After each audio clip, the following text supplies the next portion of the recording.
मंत्री अमित शाह ने कहा है कि सरकार ने कोविड को दूसरी लहर की गंभीरता को किसी भी सूरत में ना कम आंका और ना ही ऐसा करने का उसका इरादा है। उन्होंने लॉकडाउन की संभावना पर इसे राज्यों के विवेक पर छोड़ने का इशारा किया। एक निजी चैनल से बातचीत के दौरान उन्होंने कहा है कि बात सिर्फ भारत की नहीं है, अन्य देशों में भी कोविड की अगली लहर कहीं ज्यादा खतरनाक साबित हुई है। दूसरे देशों की आबादी और वहां हुए नुकसान की तुलना अगर भारत की आबादी के हिसाब से करें तो हम यह बात दावे के साथ कह सकते हैं कि भारत ने कोविड से लड़ने में अपेक्षाकृत बेहतर किया है। केंद्रीय गृह मंत्री अमित शाह ने कहा कि राज्य सरकार मिलकर इस आपदा से लड़ना होगा।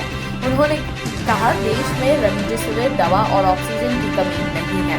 प्रधानमंत्री नरेंद्र मोदी लगातार हालात की समीक्षा कर रहे हैं। चुनावी रैलियों का बचाव करते हुए कहा कि चुनाव आयोग ने नए निर्देश दिए हैं, उसका पालन हो रहा है।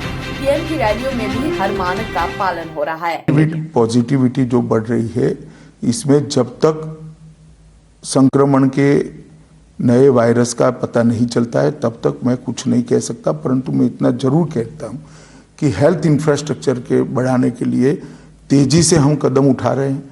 दवाइयों के उत्पादन को बढ़ाने के लिए हम तेजी से कदम उठा रहे हैं। वैक्सीनेशन को उपलब्ध कराने के लिए हम तेजी से कदम उठा रहे हैं और दुनिया भर में जहां पर भी उपलब्धता है उसको हम एक्सप्लोर कर रहे हैं। मैं मानता हूं कि निश्चित रूप से इसको हम अच्छे से टैकल भी करेंगे और लड़ाई में विजयी भी। आपने कहा कि बाहर के जितने अप्रूव्ड ईयू के या WHO के वैक्सीनेशन आएंगे तो फाइजर का, जॉनसन का, ये सारे वैक्सीनेशन आप कह रहे हैं कि मई के महीने में इंडिया में आने का टेक्निकल रास्ता हमने ओपन कर दिया है। इनको अब यहाँ कोई टेस्टिंग ट्रायल करने की जरूरत नहीं है। अब उनके व्यापारी रिश्ते और व्यापारी एग्रीमेंट होने में थोड़ा समय तो लगता है। स्पुतनिक तक का वो भी हो चुका है, तो ये सारे वैक्सीन थोड़े ही समय में भारत में उपलब्ध होंगे। Every welcome you've never known. Welcome to a journey you've never imagined. Welcome to Arabia, Saudi. दो गड्ढों वाले शौचालय के बारे में सुना है? हाँ? नहीं सुना? आइए समझाते हैं।